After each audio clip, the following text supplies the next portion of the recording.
ভাঙড়ের আন্দুল গড়িয়াতে নথি পোড়ানোকে কেন্দ্র করে চাঞ্চল্য। পাঁচিল ঘেরা এলাকার মধ্যে সরকারি নথি পোড়ানোর অভিযোগ। বিশাল এলাকা জুড়ে পড়ছে নথি। রাতের অন্ধকারে কে বা কারা এই নথি পোড়ালো তা নিয়ে উঠছে প্রশ্ন। ঘটনাস্থলে গিয়েছে সিবিআই। নিজাম প্যালেসে আনা হচ্ছে নথিগুলোকে। আর এই বিষয়ে প্রতিক্রিয়া দিয়েছেন বিরোধী রাজনৈতিক নেতারা। শোনাবো আপনাদের।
আমরা চাই তদন্ত করে সত্যটা উদ্ঘাটন হোক, এটা আমরা খুব পরিষ্কারভাবে চাইছি।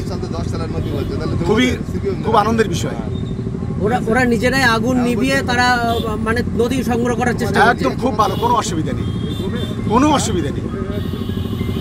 আমাদের দিক থেকে যদি আমাদের কোনো সহযোগিতা চায়, আমরা নিশ্চিতভাবে সহযোগিতা করব। কে বা কারা কোথা থেকে এই কাগজ নিয়ে এসছে এটা সিবিআই তদন্ত করলে বিষয়টা উঠে আসবে।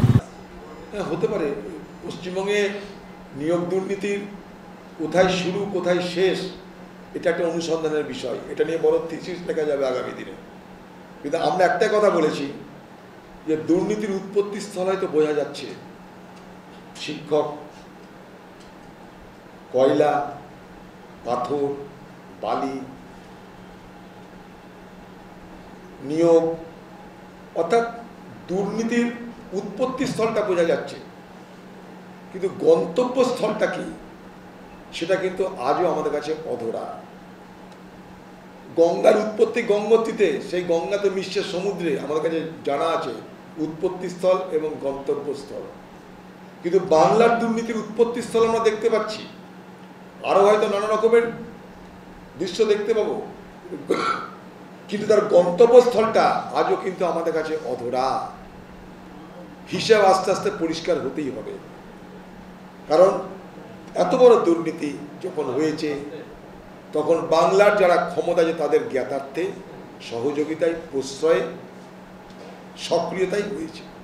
সাত সকালেই ভাঙড়ের আন্দুল এবং গড়িয়া সংলগ্ন একটি পাঁচিল তোলা ফাঁকা মাঠে নথি পুড়িয়ে ফেলার ঘটনা প্রকাশ্যে এসেছে এবং সেখানে অভিযোগ উঠেছে যে গত রাত্রেবেলা কিছুজন মানুষ যাবতীয় যে নথি সেই নথি এনে সেখানে আগুন লাগিয়ে দিয়েছে।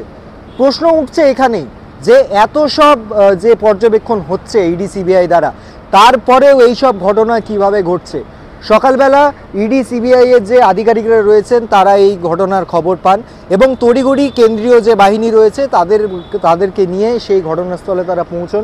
তড়িঘড়ি তারা সেই যে আগুন নেভানোর কাজে হাত দেন এবং বাঁচাগুচার যে নথিগুলো রয়েছে সেই নথি তারা উদ্ধার করেন এবং যে সব নথি উদ্ধার করা ইতিমধ্যেই গিয়েছে সেই নথি পরবর্তীকালীন সময়ে তারা সিবিআই এর যে দপ্তর রয়েছে সেই দপ্তরে ইতিমধ্যেই নিয়ে এসেছেন এবং সেই নথি আসলে কি, কোন ব্যাপারে সেই সব নথি পোড়ানো হয়েছিল সেই সব ব্যাপার তারা ইতিমধ্যেই খতিয়ে দেখছে। ক্যামেরায় বিক্রমের সাথে শুভজিৎ সরকারের রিপোর্ট, 24 আওয়ার্স টিভি।